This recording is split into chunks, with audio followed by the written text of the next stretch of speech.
and welcome to the Data for Subscriptions podcast, where we explore how to run better subscription businesses and what that takes.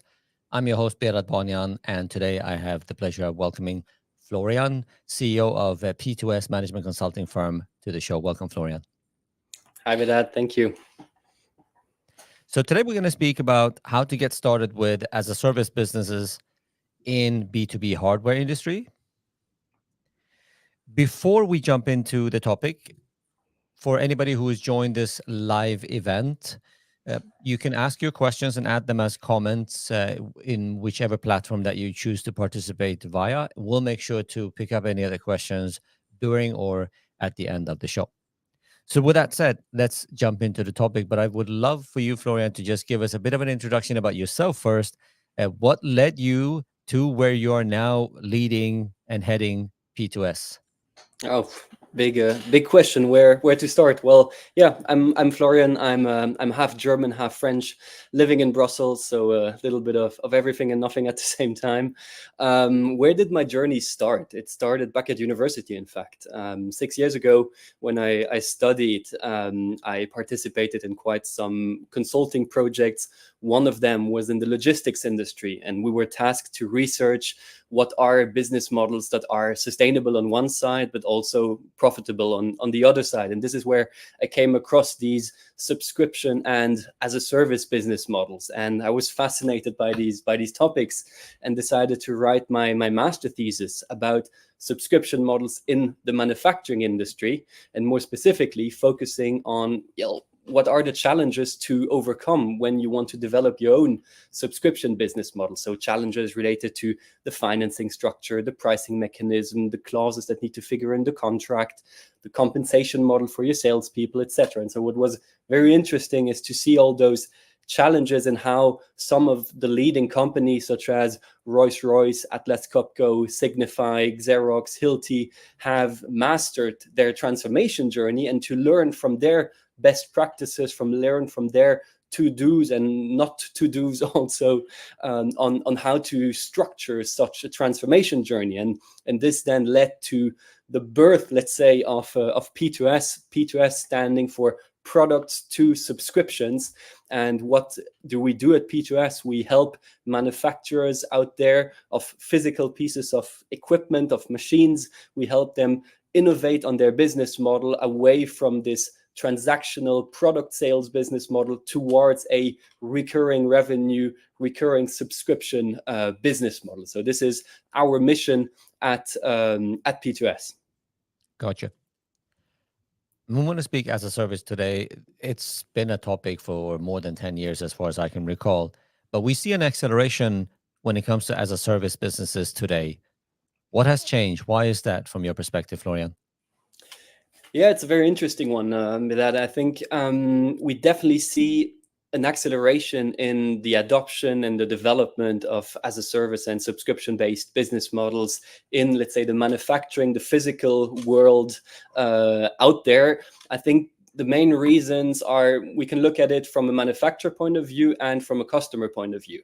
If we look at the manufacturer point of view, I think the revenue stability aspect is very, very interesting to them. But I think the big change in why we see traction nowadays is mostly due to the advancement in technologies, whether this is the IoT technologies or the IT infrastructures behind it. So more and more pieces of equipment are connected, which means a lot of data is being gathered, which can be used and which are, let's say, useful for subscription-like business models. And then a third point on the manufacturer side is that it gives them competitive advantage. In, let's say, Western manufacturers, how to stay, let's say, ahead and one way is to not innovate even more on the physical products itself, but innovate on how you bring value to your customers, and so on working on your business model itself. These are points from a manufacturer point of view, but looking at a customer side, because of course, well, if customers don't buy into the solution, then there is no fit, right? So there is also an increase of appetite, let's say, for more flexibility, especially in these uncertain times with all the crises we're going through in the past, let's say, 4 to 5 years. and those as a service models just provide more flexibility, more peace of mind, provide outsourced operational risks from a customer point of view towards the manufacturer. And then of course there's the big part about the lower barriers to entry in terms of the capex costs, which are usually not there in as a service model. So I think these reasons, both from a manufacturer point of view and from a customer point of view, are driving factors for the rising success and appetite and curiosity into as a service models in the physical product world.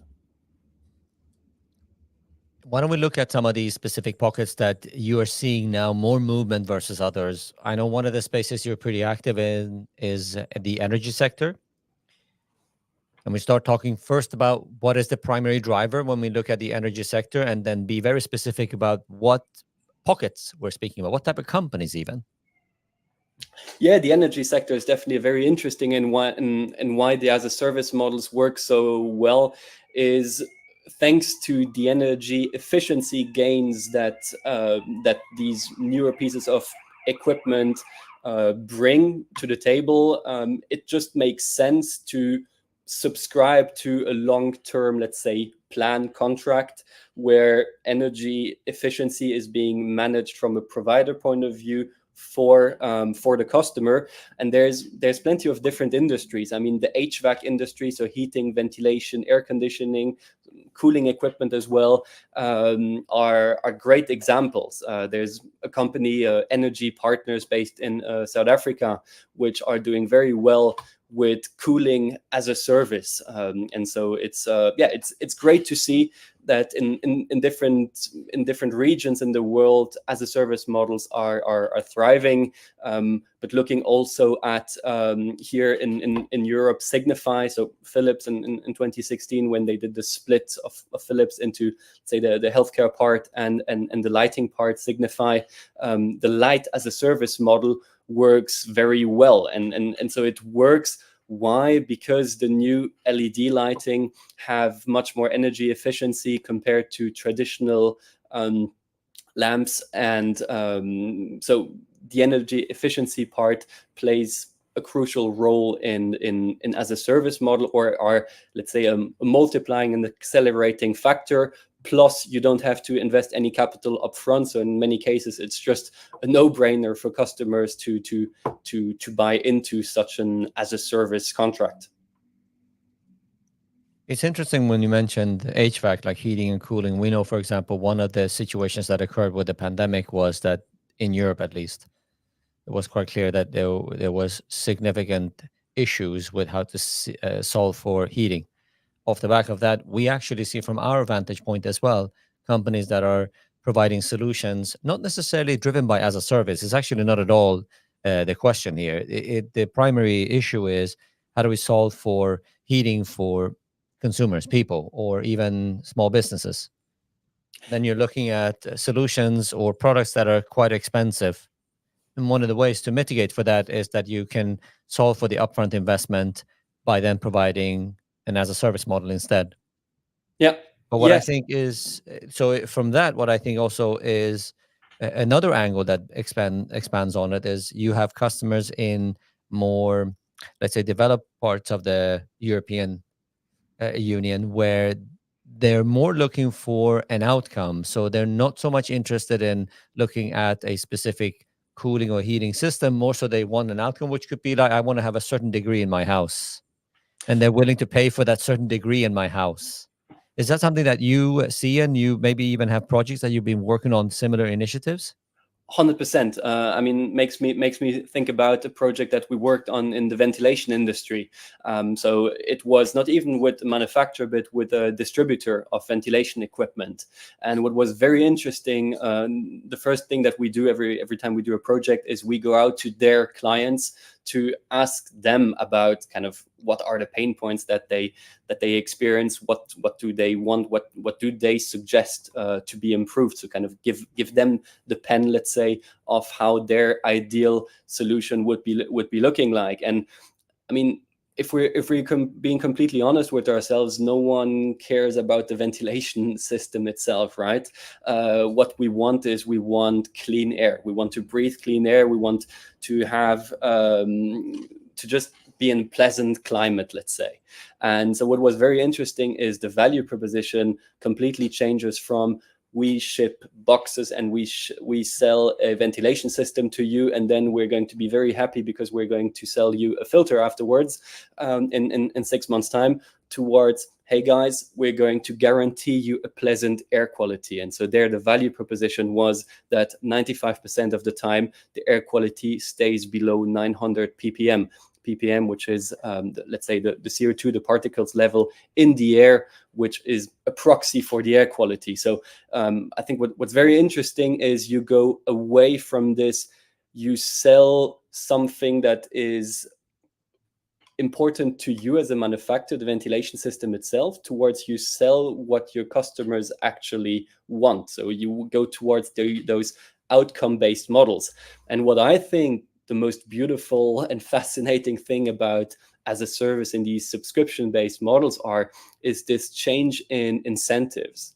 Because when you sell something in a traditional way, well, believe it or not, you're going to be incentivized that the product don't last that long, and you want to resell something in the shortest period possible, probably. And so the incentives just are not that healthy, I would say. Whereas when you look at an as a service model, well, every maintenance intervention is not anymore a revenue driver, but it becomes a cost factor. So you're more incentivized to have a product, a machine that is working constantly over time, and to have as little interventions and the best interventions possible, rather than having a product that lasts as long as possible, which is perfectly in line also with our sustainability obligations as citizens of the world.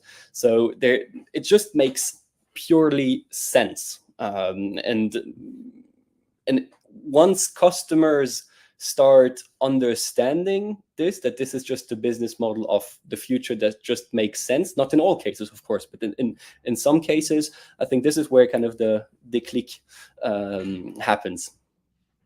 And this is no small point. I'd even admit to it that when we have bought appliances to our own home, one of the latest devices was through a subscription.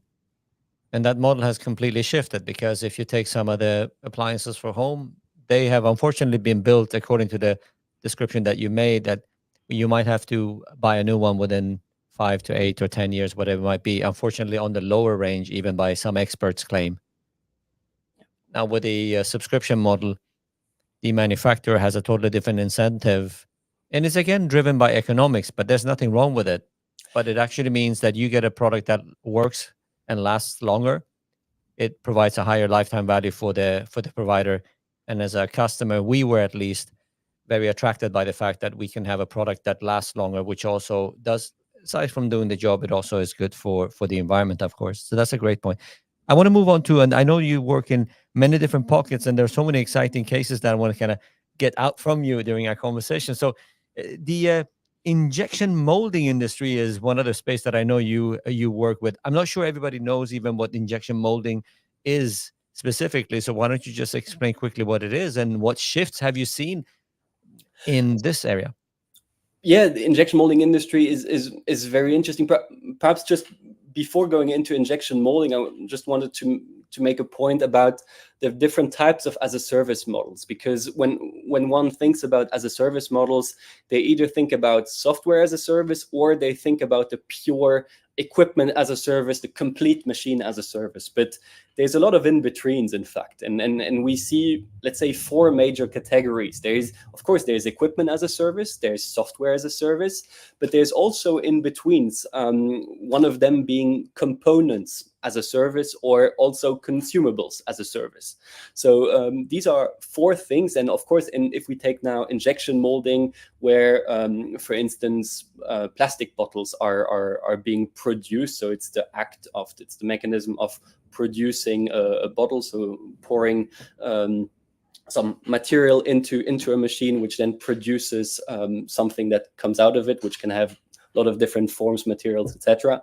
And what is very interesting is the as a service model that we've seen there is not necessarily the one that works best for the complete injection molding machines, which is hundreds of thousands of euros or even millions, but it's more for just a component within that complete injection molding machine.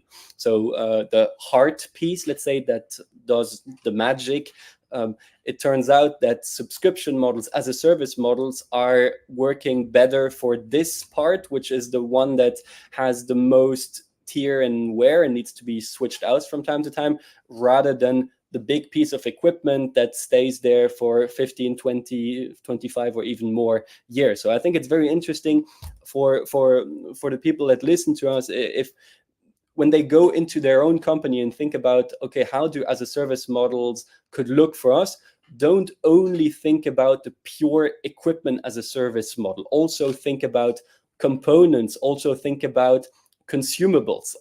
Makes me think about another case, sandblasting equipment, for instance. Also a very, very interesting one, where the majority of the value being generated from a provider point of view comes from the abrasive. So let's say the sand, the rock that you put into the sandblasting machine. And so there it's more of a razor and blade model, let's say, where you give away for free the machine, the sandblasting equipment, and then you charge based on the consumables, the abrasives, the sand that has been used. Why is this interesting from a provider point of view? Well, it turns out that in this industry, they buy the sandblasting equipment from the premium manufacturer, but they're going to use the abrasives from low-cost providers, let's say. And so this is one way to control, let's say, more of the value chain from a provider point of view. So to have a certain positive, let's say, lock-in effect. What I think is interesting is that these examples that we've looked at, initially when we started to chat, you said as a service not only allows necessarily for you to innovate around the product, but it also allows you to innovate around your business model and how you offer. In the examples that you gave, I don't want to in any way take away from product innovation in the sandblasting industry, but you could argue that maybe as a product, it's kind of at the edge of what it is and what it can do. But then when you can still work with as a companies and you can provide in a different way. What I also find interesting with the as a service model is that it really knows no boundaries. We could exemplify heavy excavators that are used in mining, where instead of buying these almost dinosaur size trucks and excavators, you can subscribe and you can pay for tonnage. Yes. So the amount of rock that you take out from mines and you pay for that and don't care about anything else. There is some form of a service level agreement on what you want to have in place. So here we're speaking massive industries, massive budgets and revenue for companies, all the way down to perhaps smaller cases like the heating for maybe homes. And it's really, really interesting. But we can as I said, we can go through more, but in fact there's another side to this, because not every situation and every industry is a success story in terms of as a service. And I want us to be candid and talk about, from your experience, what are the situations you see where as a service models are struggling or simply is facing a backlash? It's actually not appropriate. Yes, I mean, there's three things that come to my mind, why as a service model sometimes fail on the market. One of them being unclear value proposition.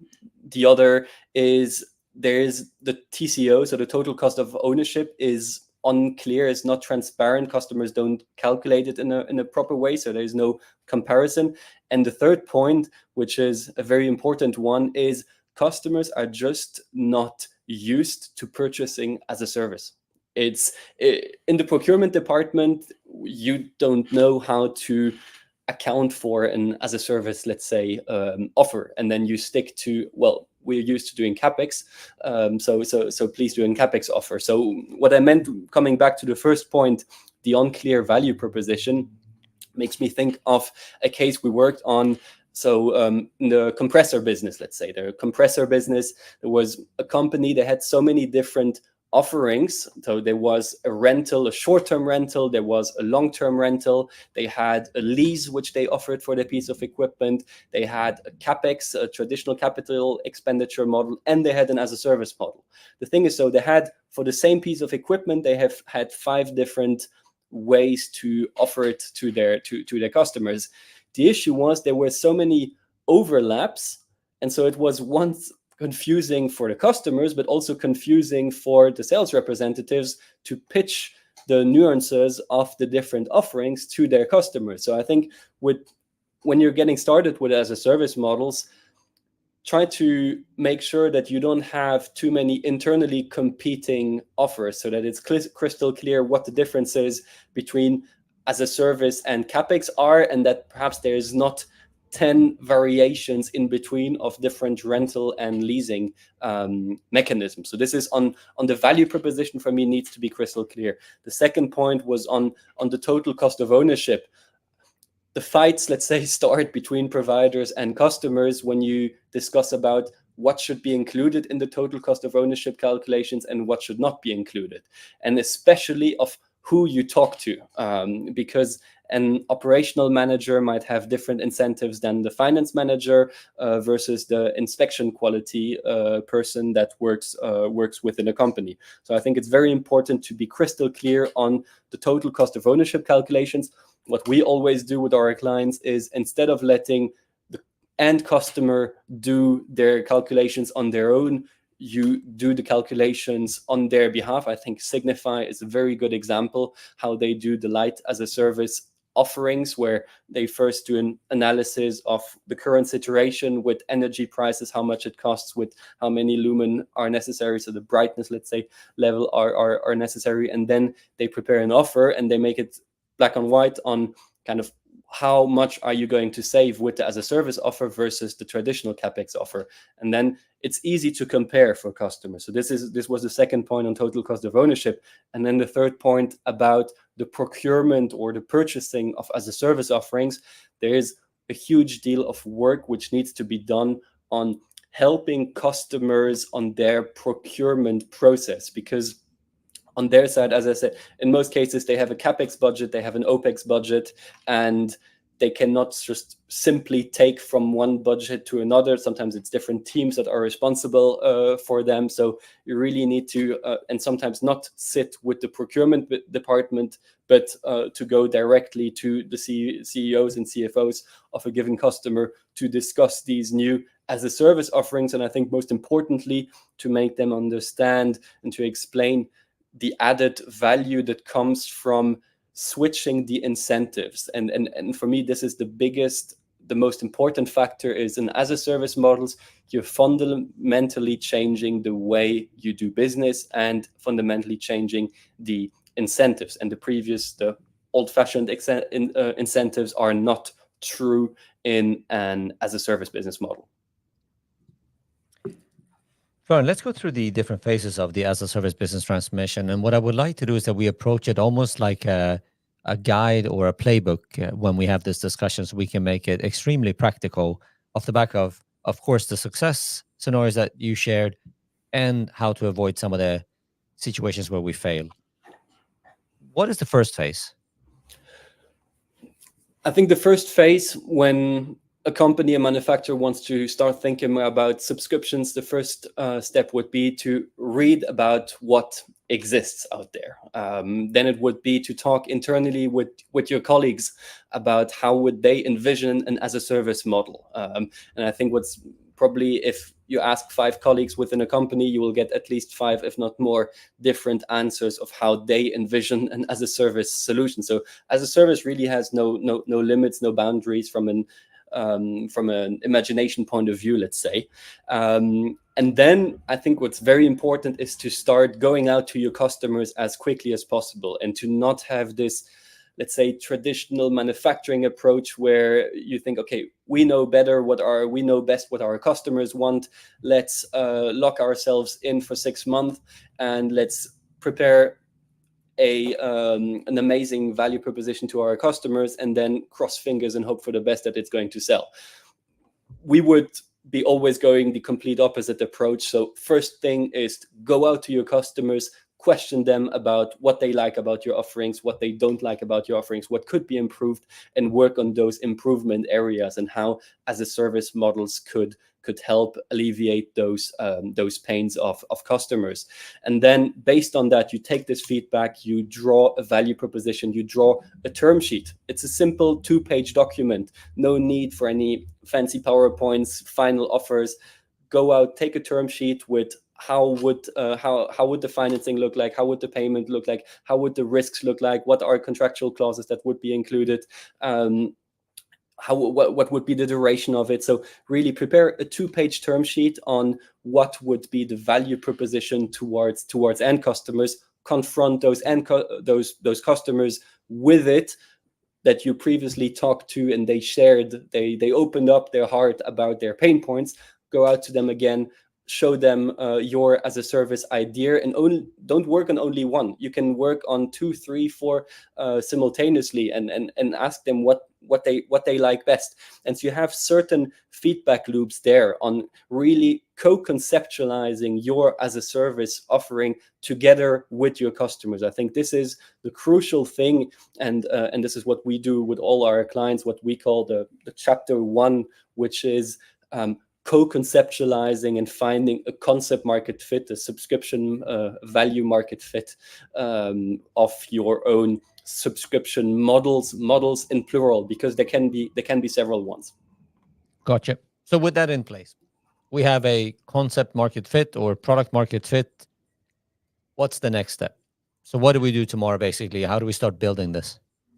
So I think once you've found the concept market fit, once you've done the calculations internally about, okay, how big is the market, what there are going to be the returns of the project, etc., then only then you would move to the building the actual offering phase. And kind of this building actual offering, we always start with, let's say, the IT and the IoT infrastructure behind it, because these are usually things that take a lot of time to, let's say, make sure to figure out what you want to do with all the data that you are collecting or could be collecting via as a service models, to make sure that you have the appropriate IT infrastructure to, let's say, structure the whole monetization also. And I think here also the link to you guys at Digital Root that do a fantastic job there.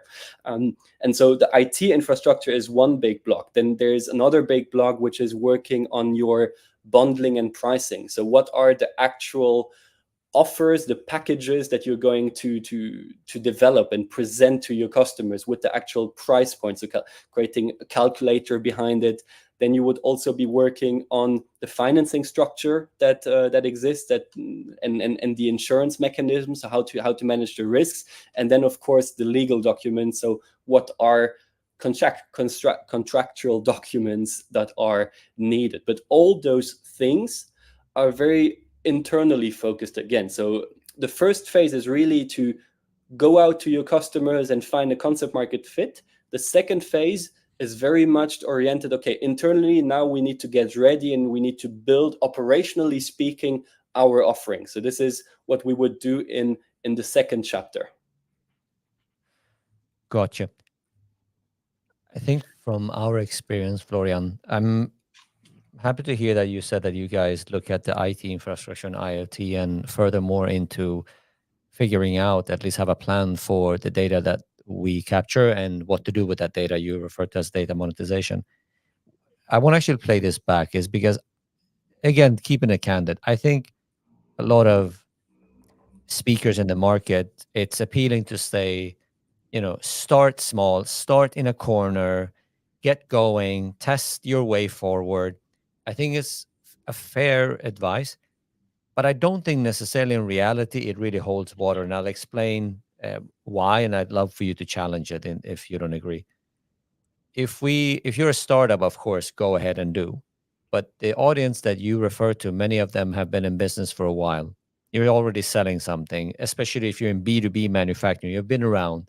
Some of the challenges you will face is you're selling, for example, products in multiple ways. You have service contracts on top of them.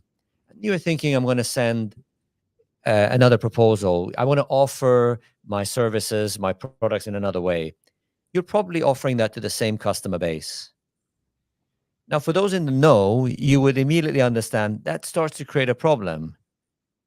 And then you're supposed to make sure that you manage the different terms, the entitlements. You want to make sure that you understand and learn from the customer's usage. That speaks data. And we're not even discussing the angle that you chose when it comes to the IoT sensors and the data. How do we capture those and what do we do with them? It is for this reason that I often come across companies, that even large companies, that start small with this advice, starts to go into let's just manually manage the data, and quite immediately find themselves in a problematic state, which then hinders their ability to drive that as a service growth, as the goal typically is. Do you see that at all? And do you agree or disagree with that analysis? Um, yes, I think very rapidly customers will hit the limits of, let's say, their internal IT systems that they see. We do see, however, that usually they do start with doing things manually, but the good things is they realize quite quickly that, let's say, more structure needs to be put in place.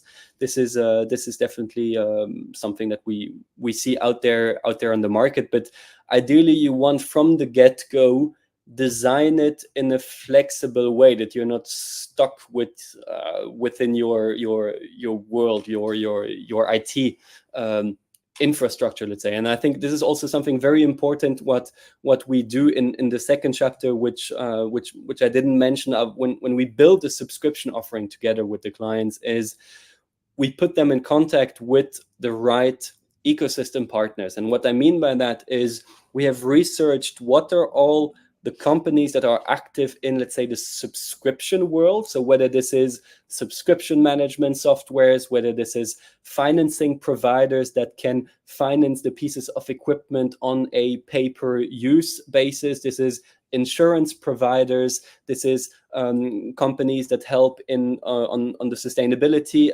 aspects. These are companies that are helping on how to handle the data flows and the monetization parts of it. And so we've built an ecosystem where there's more than 30 companies in it, which are useful on the transformation phase. And so what we do is we put our clients in contact with those organizations that can then take a step, take a building block within the bigger project. But I think in order to move quick, we always advise to partner up with external providers at first, because they just probably know better and quicker how to put something in place, rather than developing everything in-house. But again, depends. There's certain companies that do want to have let's say the hands of and having everything developed in-house. Of course. But if I summarize this section between the chapter 1 and chapter 2, the main takeaway for me, who wanted a practical guide from you, is one, make sure you have your concept market fit dialed, nailed, meaning understand what your customers' appetite is, have a couple of different models, test and validate, have proper feedback loops. And then in chapter 2, what you refer to is start with the IT infrastructure and IoT, lead that into a data and data management strategy, essentially, all the way down to monetization. And then from there, look into price bundling and as well as contracts. And your last takeaway as well for me is make sure you have the right ecosystem partners in your journey based on, of course, your own desire, how much you want to do in-house versus externally. But generally speaking, you want to make sure that you want to use best practice to the degree that you can. Okay. What are the expected timeframes for an as a service transformation? And for this to be meaningful, I think we should really dress it in highly specific context. So we can say a company of such kind with such a product, even if you could be as explicit as talking about one of the cases you've worked with again, or maybe two, and say this is the time frame that it took. Well, let's say the best student did it in 10 months. Mhm. So from the idea of developing something towards the first subscription contract that has been sold in the ventilation industry. So it took their 10 months from the beginning till the end. It very much, I think there's a good correlation between the time it takes and the size of a company. The bigger the company, the more time it takes. Perhaps yes, they have more resources and just so people to have to work on the actual project, but just size is not necessarily the biggest sprinters, let's say, out there. I think what's very important when doing such an initiative is to give a degree of freedom to the team that innovates on this. Sometimes it can be even a separate business unit or a separate entity that is given their own P&L and a budget to experiment with as a service model. I think that's an important one, because yes, you're going to challenge a bit, well, not a bit, you're going to challenge quite drastically the current way of doing business. So usually a transformation journey, what we say, it takes 9 to 18 months until the first as a service contracts have been sold to the end customers. This is a time frame, let's say, that we see. It can take longer. In certain cases, depends on how many products you want to move into as a service models as well, because usually, well, a manufacturer has quite some different products, sometimes dozens, hundreds, or even thousands of different products. Which product categories do you want to transition towards as a service? You usually are not going to start with developing everything into an as a service model. So it very much depends also on the geographical areas you want to develop an as a service models in. So, but usually, let's say you could be counting 9 to 18 months in order to have your first as a service deals that are being sold to end customers. And could you expand as well in terms of where you see a similar time frame from the first contracts to how you typically see scaling and growth really take off? Do you have a view on that too? Yes. So just to mention, at P2S, we focus mostly on how to get from 0 to 1. So you Right. don't have an as a service model at the moment towards you have an as a service model, and we help you, of course. And this is brings us to the third chapter, which is the go to market strategy on how to equip your sales team on how to sell as a service. And so this is where you want to have standardized offerings. You want to train your salespeople how to sell as a service. What are the different personas within a customer that you need to sell to? How do you adapt the pitch, the script, let's say, to different persona types within a customer, and then also on how to prepare for the scaling phase. But on our case, I think focus is key, and we focus on finding your concept market fit, building your offering, making your first successes, and preparing you for the scaling phase. This is what we focus on, but we're not going to work with a company that does already 500 million in annual recurring revenue that wants to scale this even further. I think focus is key here. From our vantage point, just to chip in on that, it highly depends on, as you were saying, on the 0 to 1 phase, which type of company you are in the sense of what product are you offering, in what space you're offering it. Because if you're offering it in a more regulated space, in less regulated, for example, imagine you do manufacturing for within pharma, and that's highly regulated, then of course it's going to have a different impact than a less regulated space. But your customers play a big role. Are you dealing with large customers who you might, in your traditional business model, have 18 to 24 months of sales cycle? Of course, that plays a big role.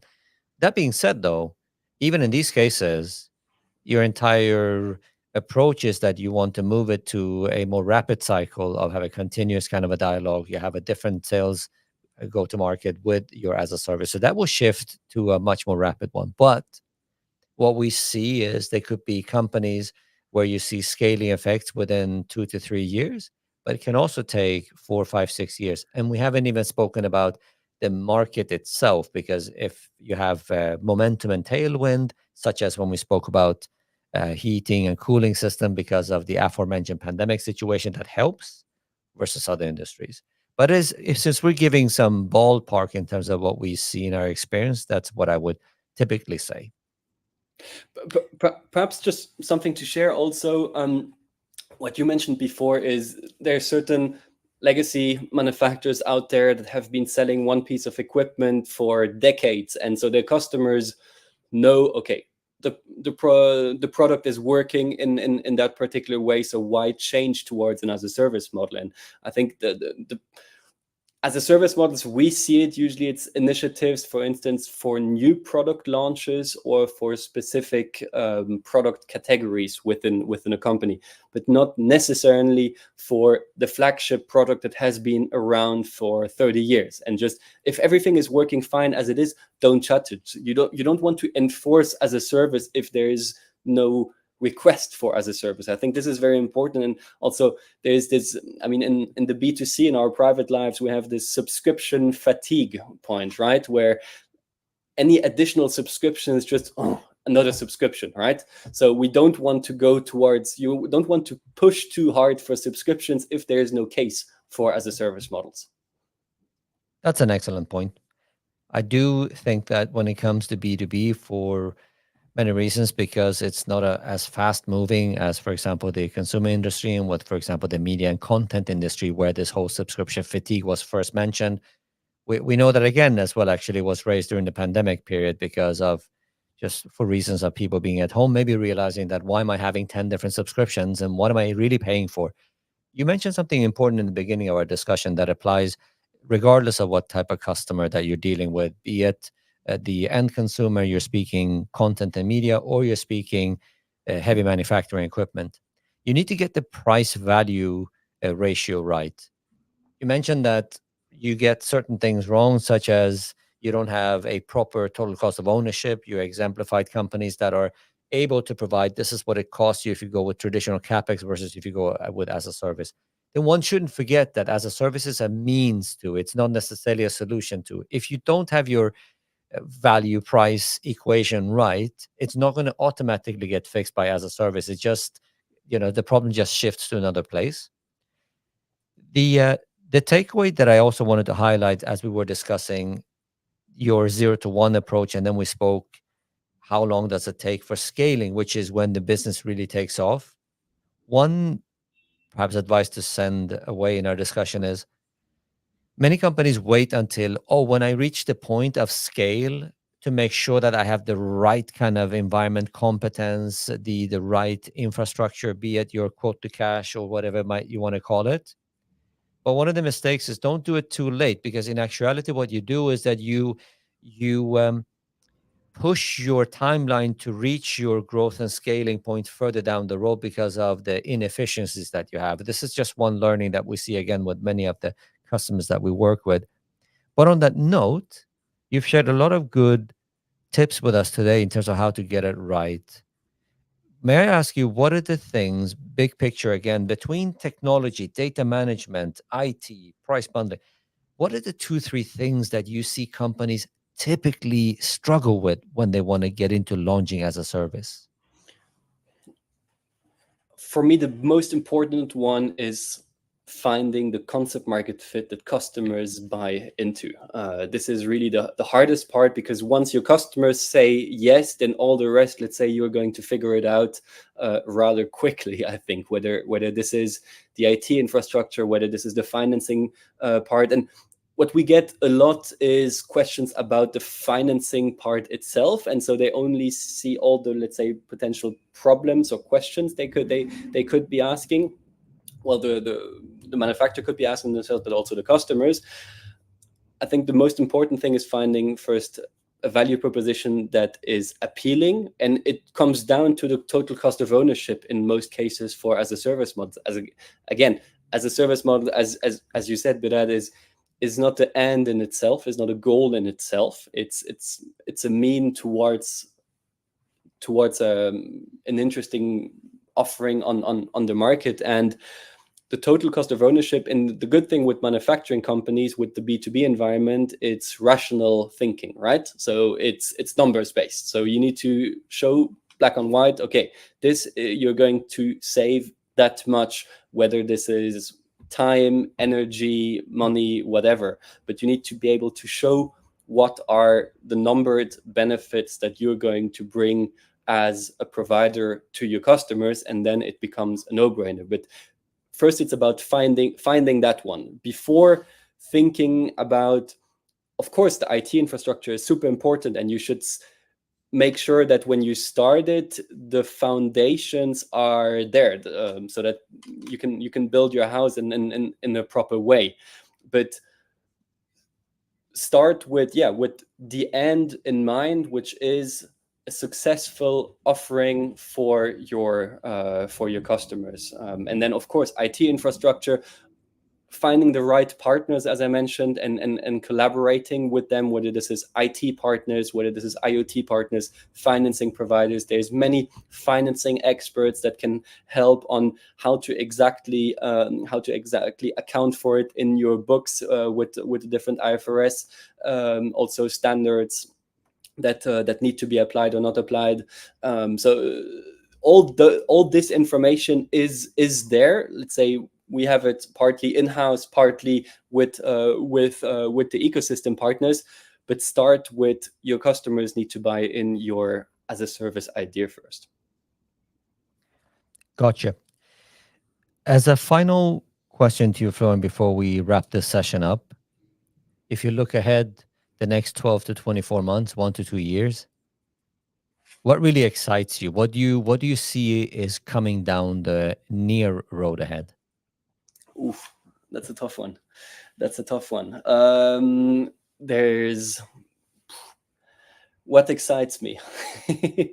There's many interesting projects. Let's say there is a project I started aside, because let's say consulting is nice, but we always have this more entrepreneurial, let's say, approach with all our clients, where it's always based on performance figures, let's say. So more having this on a to transform, let's say, not offer consulting services, but to see it more as let's say corporate venturing, where you innovate together towards having a successful as a service model out there. Again, I think it comes back to incentives, right? We should all be incentivized that the best solution is being developed together with our clients. So this is a space where I want to move even stronger, let's say, into that direction for P2S. I think focus is key. So we decided to focus on the physical products world, so the manufacturing world, but it's quite huge. So we work with medical device manufacturers, we work with ventilation, cooling equipment, inspection systems, drive trains, injection molding machines, sandblasting equipment, industrial cookers. So there's so many different applications, and I think the beautiful thing is all those best practices of what to do and what not to do, what mistakes to avoid in order to be quicker to develop your own as a service models. Well, there's so many similarities that can be taken, and then perhaps also to share another point is equipment as a service is sometimes quite challenging, and the first step, if you don't have any recurring revenue as a manufacturer, is probably going to be software as a service, because this is, let's say, a easier to buy in, easier to develop offering than a pure equipment as a service offering. And it gives you already this way of thinking, this okay, we sell outcomes, we don't sell tangible products anymore. And so this, if you are a manufacturer, if you have a software out there which you're used to giving out for free, or which you're not monetizing on a software as a service basis yet, this, what we see is it's quite successful to start with a software as a service project first, before going into a pure equipment as a service, which is kind of the cherry on the cake, let's say. Florian, thank you very much for today's conversation. I greatly appreciate it. And thank you also to everybody tuning in for this session. Thank you, Bedad. Was very nice discussion, interesting. Thank you to everyone that attended as well. And if you're interested to learn more, I'm happy to have a conversation and to just figure out how different as a service subscription models could be applied to your particular business. Thank you, Bedad. Great. See you next time, guys.